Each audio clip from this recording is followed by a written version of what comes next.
So I've had a busted hose, and I had an idea that might be a eureka moment. So I really despise the types of hose clamps that fix hoses. So I thought, well, I wonder if it's the right size for 3/4 inch PEX B coupling. Now we're gonna see, which, yep, it does. Ooh, that's tight. This is taking a little bit of finagling to get it on there. That looks pretty good. Oh, you found a pecan.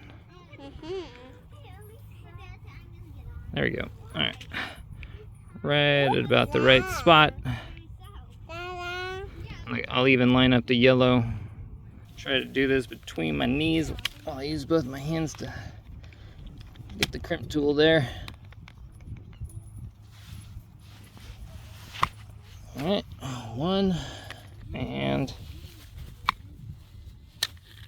2. All right, let's see if that did it. And then the faucet, turn it on. No leaks.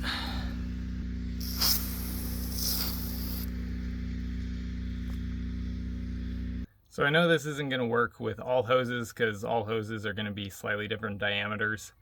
But if you've got that same kind of gray, contractor-ish grade hose, which I see kind of everywhere, seems like it's a pretty good fix. All right, guys, I'll see you later.